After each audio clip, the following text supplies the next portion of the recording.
ni radio ijwi ry'Amerika ivugira Washington DC mu Kirundi n'Ikinyarwanda.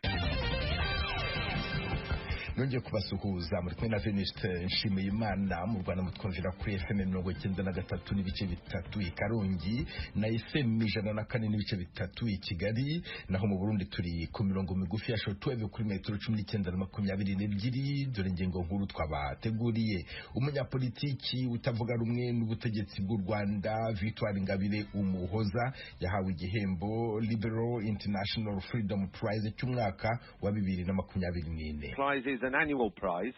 We award it this time every year. Iki ni igihembo ngarukamwaka tugitanga mu gihe nk'iki buri mwaka tukagira impirimbanyi mu kurengera demokarasi ahantu runaka ku isi. Philippe Benyon, Vice President w'akanama gashinzwe uburenganzira bwa kiremwamuntu muri Liberal International. Mu Burundi hatangajwe itegeko rizagenga abanyamakuru mu gihe cy'amatora. Rero turashimye cyane yuko abarongo bimenyesha amakuru uno munsi bashoboye gushira umukono ku ngingo zizobagenga mu gihe cy'amatora. Esperance Ndayizeye, umuyobozi w'urwego rw'igihugu rugenzura itangazamakuru mu Burundi CNC, ikaze mu makuru iwanyu mu ntara. Iwanyu mu ntara. Tuyagire mwisanzuye kwijwi rya Amerika. Ni kuva ku wa mbere gushika ku wa gatanu kuva izayindwi gushika izayindwi n'igice z'umutaga. Iwanyu mu ntara, iwanyu mu ntara, iwanyu mu ntara.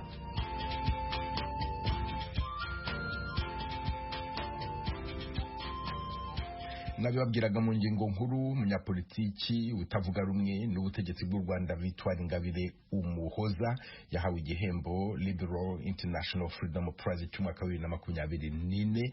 Philippe Benyon, Vice President w'akanama gashinzwe uburenganzira bwa kiremwamuntu muri Liberal International, yabwiye ijwi ry'Amerika ko icyo gihembo gihabwa abantu baharanira indangagaciro zo kwishyura ukizana, uburenganzira bw'imitekerereze, uburenganzira bwa kiremwamuntu, demokarasi, ubutegetsi bwubahiriza amategeko n'amahoro.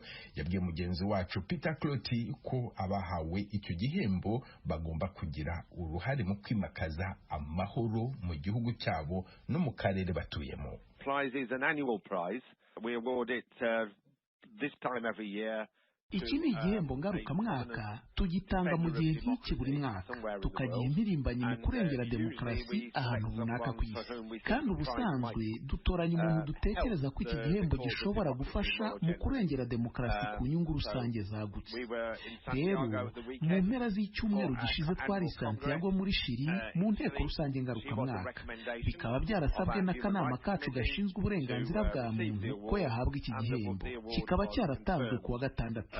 On Saturday, so I immediately let her know. One of the criteria bimwe mu byo mwahereyeho mumuha iki gihembo ni ukugendera ku ndangagaciro zo kwishyura ukizana, uburenganzira bwa kiremwamuntu, demokarasi, ubutegetsi bwubahiriza amategeko. Ariko abamurwanya bavuga ko yubahutse amategeko inshuro nyinshi mu Rwanda, bikaba ari nabyo byamuviriyemo ibibazo afite magingo aya.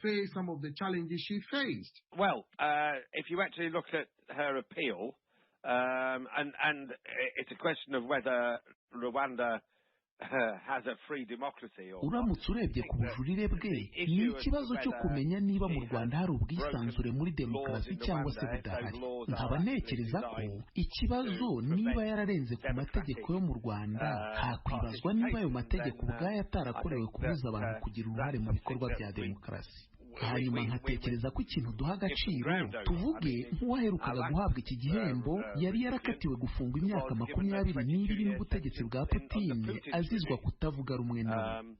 Uwo ni Vladimir Kara-Murza wagihawe umwaka ushize. Rero icy'ingenzi tugenderaho ni ukuba harabaye guhagarara kuri demokarasi no kwiteza imbere. They are effectively sticking up for democracy and promoting democracy. Navuganye na Victoire Ingabire Umuhoza wahawe icyo gihembo, ambwira uko yacyakiriye nuko azagikoresha mu kwimakaza amahoro. Cyanshimishije cyane kuko bigaragara ko urugamba ndiho bijyanye n'ubwisanzure n'iterambere kuri bose mu gihugu kigendera ku mategeko ari urugamba rwakiriwe neza mpamvu nabiherewe igihembo ariko igihembo sinjye wagihawe gusa ni igihembo cy'abanyarwanda bose kuko nifuza ko twese abanyarwanda nyine urwo Rwanda twarwubaka mu bwisanzure no mu iterambere rigera kuri bose.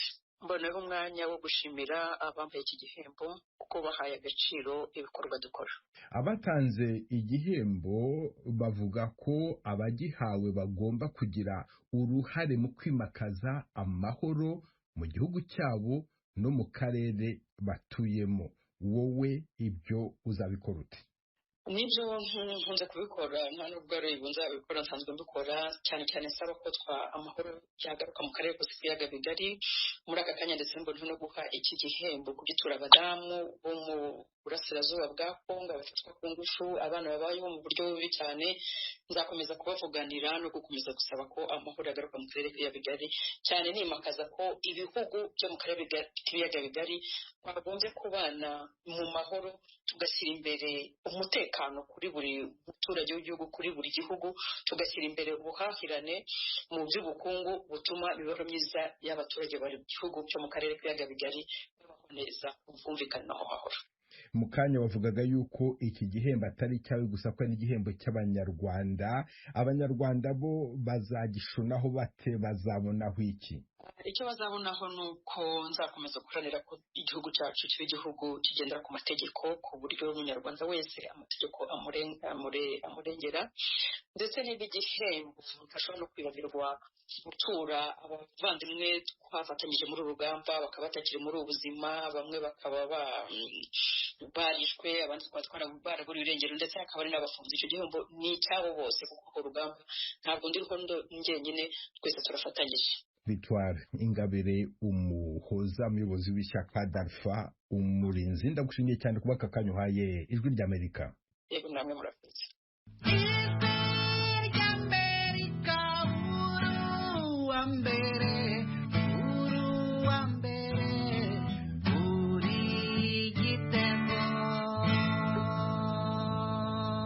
Mukomeje kumva radio Ijwi ry'Amerika ivugira Washington DC mu Kirundi n'Ikinyarwanda. Mu Burundi hatangajwe itegeko rizagenga abanyamakuru mu gihe cy'amatora. Urwego rw'igihugu rugenzura itangazamakuru mu Burundi CNC na bamwe mu bayobozi b'ibinyamakuru bemeje iryo tegeko kuwa mbere. Bamwe mu banyamakuru hari ibyo barinenga. Inkuru Ijwi ry'Amerika yabateguriye yifashishije inshuti zayo mu Burundi, muragezwaho na Thierry Vendayishimiye. Ku mugoroba wo kuri uyu wa mbere inama nkuru y'igihugu ijeje kugenzura ibimenyesha makuru sense yarakoranije abarongoye ibimenyesha makuru kugira ngo basigurirwe itegeko rigenga amatora muri rusangi, irigenga umwuga wo kumenyesha makuru hamwe no gushiraho irizogenga inyifato y'abamenyesha makuru igihe c'amatora yimirije. Iryo naryo abarongoye ibimenyesha makuru basabwe ko bagenda bariteye kw'igikumu. Esperance Ndayizeye arongoye inama nkuru y'igihugu ijeje kugenzura ibimenyesha makuru. Rero turashimye cyane yuko abarongoye ibimenyesha makuru uno munsi bashoboye gushira umukono ku ngingo zizobagenga mu gihe c'amatora. Izo ngingo rero twadoje kuziganira ko zikaba zirimwo bitari bike bizotuma umwuga wo kumenyesha makuru ugenda neza, bizotuma igikorwa cyo gushikiriza ibiba mu matora haba imbere mu gihe c'amatora n'inyuma yaho bishobora kugenda neza. Twama dusubiramwo ko uruhara rw'umumenyesha makuru n'intangere. Isoko ryacu ryari mu bitabye iyo nama haritubwira ko iryo tegeko imbere y'uko ritegwa ku mukono ryateye imari nyinshi cyane. Abbas Mbazumutima arongoye inganda zo kumenyesha amakuru mu kimenyesha amakuru iwacu atanariteye kw'igikumu, aranegura ingene atamwanya bahawe wo kugihweza. Barahamagara abatwara ibinyamakuru amaradiyo bose bagakorana, hanyuma ukazibona ngo no munsi twigike ntibabagishije inama kumbere nabo baterera ivyumviro, ukazibona amategeko ngayo bagukorokeye ko nta cyumviro washizemo kugira bihinyanyugwe neza bishoye gukingira umenyesha amakuru, bikingire n'uwo mwuga wawe kuko urashobora gusanga bakoze ibintu bitakoreka mugabo ukazisanga ni ibintu bije ngo shira kw'igikumu. Kubera iki badashobora kwiha umwanya abantu bakabinoganza batinyiki? Icagira c'uburongoye inama nkuru y'igihugu ijejwe kumenyesha amakuru CNC Laurent Kaganda niwe yasomye iryo tegeko ryanditswe na CNC maze abarongoye abamenyesha amakuru bakitwa ko bafise uburenganzira bwo kugira ico bongeyemwo canke bakuyemwo. Ariko umuyobozi w'iradiyo CCIB FM Prince Elaquine Ayinkamiye avuga ko hari byagiye birashikirizwa bitafashwe nkama. Nk'umumenyesha amakuru w'umukenyezi hariho ibintu twebwe biba bitugenga byo kudukingira. Twavuga yuko twebwe tugeramigwa kurusha uko umugabo yogeramigwa. Ico rero nico cari gihazemo kandi nico twe twiteze yuko tugishikirije cojamwe mugabo nticafashwe gose nk'uko twari tubishaka. Mugabo twizera yuko amategeko y'igihugu aradukingira, twizera yuko ico gihe c'amatora bazobifata ntitugira ibibazo muri ico gihe c'amatora. Ikindi abarongoye ibimenyesha amakuru banegura iryo tegeko ningene atangingira imwo ivuga ukuntu inama nkuru y'igihugu ijejwe kugenzura ibimenyesha amakuru sense izokingira abamenyesha amakuru igihe c'amatora ariko igasigura ko ico gikorwa kizokorwa n'ababarongoye. Muri iki gihe kandi itegeko rigenga amatora mu ngingo yaryo y'amajana 239 riravuze ko ibiharuro byavuye mu matora bitangazwa umugwi ujejwe gucungira amatora utarabitangaza. Igihano c'ihadabu amafaranga ari hagati y'ibihumbi 800 n'imiliyoni 4 akaba arico gitegekanijwe ku uzohirahira akabitangaza. Abarongoye ibimenyesha amakuru babona ko ari ukwaka umumenyesha amakuru uburenganzira arekurirwa mu gukora amakuru ajanye n'amatora. Ujejwe gutanga amakuru mu mugwi ujejwe gutegura amatora mu gihugu Seni François Bizimana asigura ko atagishobora guhinduka kuri iryo tegeko. Ko byanditswe seze nta kundi kandi rero iki gihano kugira izotanga sise izogitanga ka hari inzego zijejwe baba partenere n'ababarira barashanya na Seni bumvise uriko baratangaza bazosubira itegeko kandi bazaca bakurondera niko bimeze. Aha rero nagira ati igihe igizwe yariko birategurwa namba hariho ivyo bitameze neza seze umuma yuko mu gihe cyo mubivuze ko mugabo ubu au niveau de la Seni ntaco tubafasha twe tubishira mu ngiro. Amatora niyategekanijwe mu mwaka wa 2025 ayo nayo n'ayabashinga amateka abakenguza amateka abahanuzwa jambo b'amakomine n'abarongoye amakomine hamwe n'abakuru b'imitumba. Urakoze Thierry Vendayishimiye. Imibare y'ishami ry'umuryango w'abibumbye ryita ku buzima OMS yerekana ko mu mpera z'umwaka 2022 ku isi hari abantu babarirwa muri miliyoni hafi 250 barwaye malaria. Iyo ndwara yahitanye abantu 600,000 mu bihugu bitandukanye by'isi. OMS ivuga ko muri Afrika muri uwo mwaka wa 2022 hari abantu miliyoni 233 bayirwaye. Nubwo malaria ari indwara yugarije isi ishobora kuvurwa igakira, ishobora no kwirindwa. Mugenzi wacu Eugene Mukankusi yabiganireho na muganga Aimable Mbituyumuremyi uyobora ishami rishinzwe kurwanya malaria mu kigo cy'igihugu cy'ubuzima mu Rwanda RBC.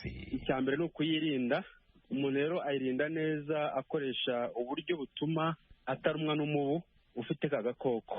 Ibyumba rero bikorwa mu buryo bwo gukoresha inzitiramibu ukayiraramo kuko iyo mibu ikunze kurumana cyane cyane nijoro umuntu aryamye. Iyi ni ingamba ikomeye ikoreshwa ahantu henshi ku isi cyane cyane ko mu bihugu bya Afrika.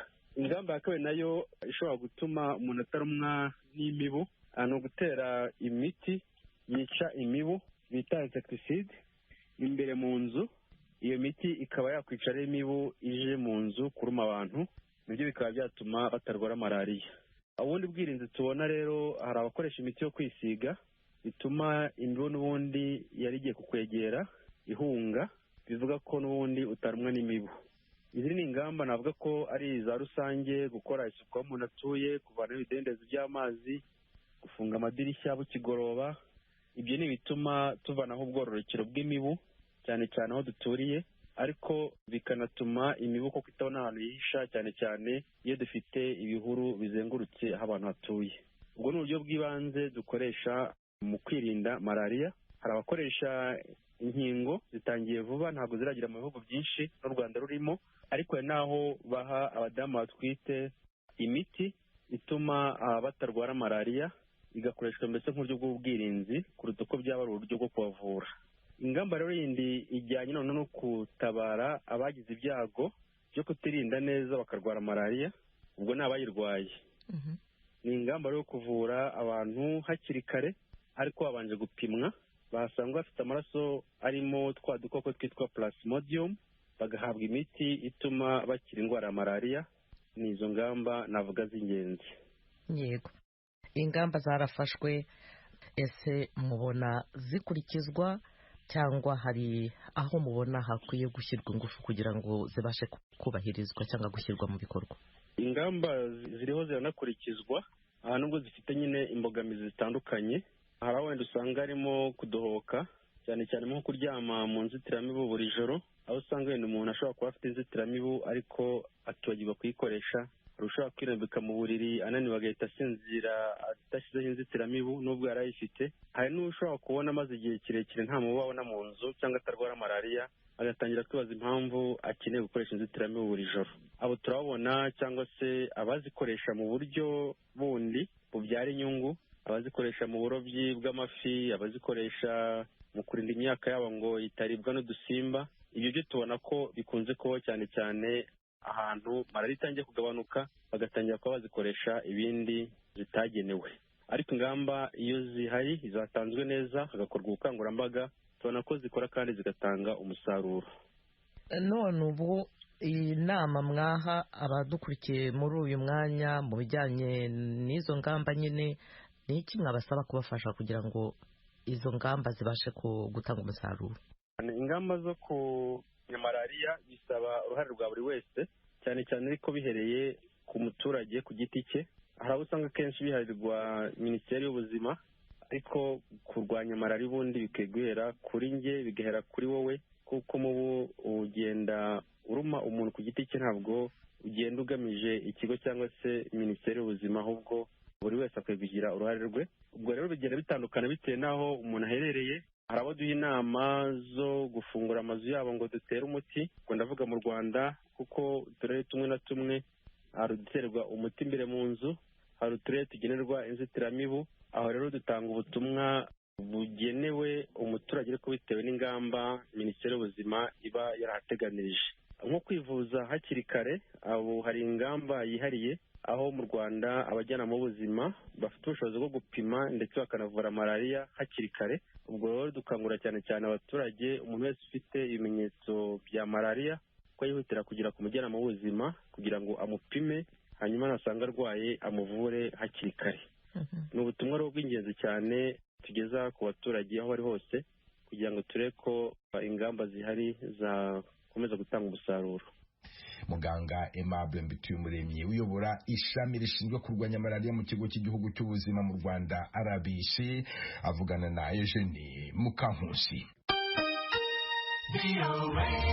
Bamwe mu bagendana ubumuga bakora imirimo yo gutwara ibicuruzwa byambukiranya imipaka hagati y'igihugu cya Kongo n'u Burundi bakoresheje amagare bavuga ko babasha kwiteza imbere binyuze mu mirimo yabo. Bamwe mu batwara imizigo n'abakora ubwo bucuruzi bavuga ko bubatse amazu, abandi bakishyurira abana amashuri ya kaminuza. N'inkuru y'umunyamakuru w'Ijwi ry'Amerika Vedaste Ngabo. Ugeze ku mupaka wa Kavimvira uhuza Kongo n'igihugu cy'u Burundi, uhura na bamwe mu bagendana ubumuga batwaye ku makinga yabo bimwe mu bicuruzwa birimo ibifungurwa, amazi, amata, amafanta ndetse n'amakara. Bamwe muri bo bagaragara bafite ubumuga bw'amaguru, abandi nabo bafite ubumuga bw'amaboko, ariko aba bose ntibibabuza gukora, kuko uhura nabo ku muhanda bari ku makinga yabo, abantu babiri bari inyuma yabo bagenda babasunika. Mugabo ni Faranga Jerome agendana ubumuga, twahuye nabo mu muhanda wa Kavimvira ujya Uvira atwaye imizigo bari kumusunika. Yemeza yuko ku munsi iyo yakoze neza akorera $20 hafi 20. Je mfite ubumuga bw'amaguru n'amaboko. Je nkora akazi ko gutwara ibidandazwa biva mu Burundi bija muri Kongo cyangwa biva muri Kongo bija mu Burundi. Aka kazi ndagakora n'iri kinga ryanje hamwe n'aba badufasha kudusuguma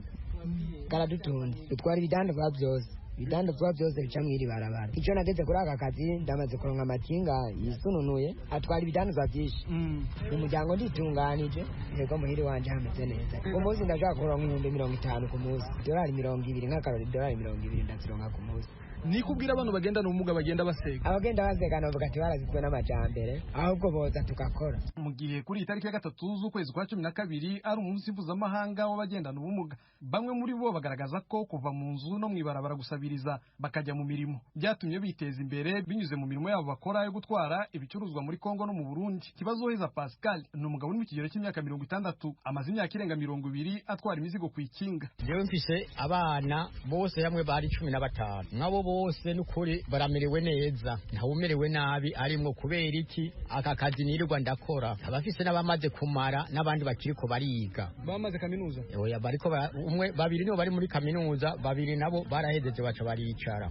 Ni gute wishura abana kaminuza kandi ugendana ubumuga? Ubu buryo bwanje nyene bw'ikinga nibwo buriko burabahereza ubwo bumenyi nta kindi noba ndabarengeje ko mugabo homba sintawe mpangiye kubera aka gakinga karamfashije. Wavanyemo inzu? Yego n'inzu irimwo n'iparasera yiwanje. Abacuruzi bo mu mujyi wa Uvira na Bujumbura bakoresha abagendana ubumuga mu bwikorezi bw'ibicuruzwa byabo bavuga yuko hari inyungu babonamo cyane kuba abagendana ubumuga batwara imizigo yabo kuko boroherezwa cyane ku mipaka. Abagendana ubumuga barakora neza cyane baradutwarira imizigo. Yego nk'ubu jewe bantwariye igitoki bantwariye ibiraya bantwariye itomati n'ibitunguru twumvikanye ibeyi ndamuhereza akantwarira akanshikanira hajya ku mabajaji kugira turonke ingene twiyunguruza kuko urabona ko ngaha hagati atakuntu two kwiyunguruza imizigo yose urusha kuyikorera ku mutwe. Aba bagendana ubumuga batwara imizigo muri Kongo no mu Burundi bamwe muri bo bavuga yuko iyi mirimo bakora yatumye bashaka neza kuko mbere byarabagora gushaka abagore bifuza kubera bamugaye. Bamwe muri bo bavuga ko bashatse abandi bamugaye abandi bagashaka abakobwa babyariye iwabo. Birashake napimye abagore 5 bose batavuga mboya kubera wowe ndakazi ufisi kandi numva urumva ndamaguru ufisi wowe ndubishobokana ariko najyo nanguma ndashaka ndongora umugore wize amashuri rero bajye bo kwiga urumva bafisi yabo ideology mu mutwe yo kuvuga mpaka rondera umugabo ujya wize kandi afite n'akazi tangura kubona ikinga rero iyo uzavugisha bose bazatangura rero kwemera kubera rero usanga uyu ndashobora kubura ibiryo kubera afite ikinga no kumaraja bukajabuka ku mupaka. Twashatse kumenya imibare y'abagendana ubumuga banyura ku mupaka bakavimvira batwaye imizigo ntibyadukundira ariko amwe mu mashirahamwe yabo yerekana ko abarenga 100 barimo abagabo n'abagore batwara imizigo yambukiranya imipaka y'Agatumba na Kavimvira. Usibye umubare munini w'abagendana ubumuga bafite imirimo yo gutwara imizigo ku makinga muri Uvira usanga bake ari abakora imirimo yo kudoda inkweto ndetse n'imyenda undi mubare mutoya ari ukora mu mishinga no muri leta. Ubuyobozi bwa societe civile mu mujyi wa Uvira bwicara bukangurira abantu kubahiriza uburenganzira bw'ababana n'ubumuga naho leta yo ivuga yuko yubahiriza uburenganzira bwabo kuko bafite umuministire ku rwego rw'igihugu. Vedaste Ngabo, Ijwi rya Amerika, Uvira. Uyu munsi mu mateka hashize imyaka 52 abantu banyuma bakandagiye ku kwezi mu mateka y'isi. Abagiye ku kwezi bose hamwe n'abagabo 12 abanyamerika gusa nta wundi urajyayo kugeza ubu. Toma Kamerindi. Ku kwezi ni kure cyane kugerayo uvuye ku isi ni kilometero 384,400. Dore ibindi ubushakashatsi buhanitse bwerekana ku kwezi nta mwuka ubayo. Ku manywa yaho harashyuha cyane bikabije kugera kuri °C -121. Ijoro ryaho naryo rirakonja bikabije kugera kuri °C -133 munsi ya zeru. Ibi ni bimwe byatumaga gutekereza kujyayo byari inzozi, byasabaga ubuhanga butarabaho nabwo bwari nk'inzozi. Kugera kuri 25 y'ukwa gatanu 1961. Uwo munsi perezida wa 35 wa Leta Zunze Ubumwe za Amerika John Kennedy yagiye imbere y'inteko ishinga amategeko y'igihugu Congress imitwe yombi iteranye ageza ijambo ku gihugu. Nemera ko iki gihugu gishobora kwiha inshingano ko mbere y'uko iki kinyecumi gishira tuzaba twarohereje umuntu mu kwezi kandi tumugarure ku isi amahoro. Ikinyecumi yavugaga ni icy'imyaka 10 kuva ku 1960 kugera ku 1970. Bamwe babifashe nk'ubusazi bwo kurota ikintu kidashoboka na gato, abandi babibonyemo ubwirasi no kwiyemera gusa bidafite ishingiro, kwigira ndigabo muri icyo gihe cyo guhangana no gupiganwa n'igihangange Repubulika z'Abasoviyete mu ntambara y'ubutita. Nta muntu n'umwe wemeye rwose ko byashoboka. Erega barebaga n'indi nzitizi itari yoroshye, ingengo y'imari. Mureke tubwizanye ukuri. Ndasaba Kongere n'igihugu kwiyemeza bidasubirwaho umugambi mushya, umugambi uzamara imyaka n'imyaka kandi uzahenda cyane. Amadolari miliyoni 531 mu ngengo y'imari y'umwaka wo mu 1962 n'andi aziyongeraho ari hagati ya miliyari 7 na miliyari 9 mu myaka 5 izakurikiraho. Gusa rero niba twumva ko twagarukira hagati mu nzira cyangwa se twagabanya intego yacu kubera inzitizi, ndumva ibyiza byaba kubireka byose. Amadolari miliyari 9 na miliyoni 531 y'icyo gihe mu myaka y'1960 uyashyize mu gaciro k'uyu mwaka yarenga miliyari 100 na miliyoni 600. Ariko igihugu na Congress bemeye guca ako gahigo. Inzozi za Perezida Kennedy n'igihugu cyose zaje kuba impamo imyaka 8 nyuma ya disikuru ye. Iyi ni radiyo Ijwi ry'Amerika yumvikanira i Washington DC. Ijwi ry'Amerika ku itariki ya 16 y'ukwa karindwi 1969, abahanga batatu Neil Armstrong wari komanda w'urugendo rwose, Edwin Aldrin na Michael Collins bahagurutse ku isi berekeza iy'ukwezi. Bamaze iminsi 4 mu nzira bagerayo kuri 20 y'ukwa karindwi 1969. Armstrong niwe wakojeje ikirenge ku butaka bw'ukwezi bwa mbere, maze aravuga ati aka ni agatambwe gato cyane k'umuntu, ariko ni ugusimbuka gutangaje kw'ikiremwa muntu. One small step for a man, one giant leap for mankind mu Cyongereza. Abantu miliyoni 650 babikurikiraga kuri televiziyo na radiyo ku isi yose. Naho Perezida Kennedy we ntiyabyiboneye, yari yarishwe kuri 22 y'ukwa 11 1963. Armstrong, Aldrin na Collins bagarutse ku isi koko amahoro kuri 24 y'ukwa karindwi 1969. Uruzinduko rwabo rero rwose hamwe rwamaze iminsi 8. Mu byo bazanye harimo ibitaka, amabuye n'amafoto byo ku kwezi. Naho mu byo basizeyo harimo ibendera rya Amerika n'inyandiko mpuzamahanga igira iti hano abantu ba mbere bavuye ku isi barahakandagiye, twazanywe n'amahoro mu izina ry'abayituye bose.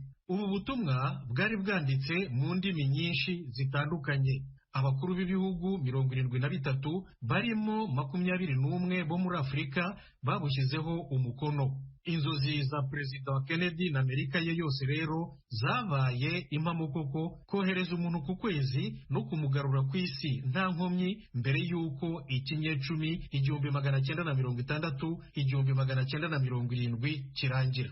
Mu myaka 3 n'igice yakurikiye urugendo rwa mbere, abandi bahanga 9 nabo bagiye ku kwezi kandi baragaruka. 3 ba nyuma ni Eugene Cernan wari komanda w'ubutumwa, Harrison Schmitt na Ronald Evans. Bahagurutse ku isi ku itariki ya 7 y'ukwa 12 1972. Bageze ku kwezi nyuma y'iminsi 4 kuri 11. Bagarutse ku isi neza kuri 19 y'ukwa 12 1972. Komanda wabo Eugene Cernan niwe wakuye ikirenge cya nyuma ku kwezi, asiga avuze ati tugiye uko twaje, niba Imana ibishaka niko tuzagaruka mu mahoro n'ibyiringiro by'abatuye isi yose. Muri make abagiye ku kwezi mu mateka y'isi yose ni abagabo 12. Ni Abanyamerika gusa, nta wundi muntu uragerayo kugeza ubu. Imishinga yo koherezayo abandi bantu mu gihe cya vuba irahari, ariko tube duhiniye aha ararekwa ntashira. Toma Kamirindi mu kiganiro Amerika na kigaruka ku mateka y'Amerika. Ni hano dusoreje aya makuru y'iwanyu mu ntara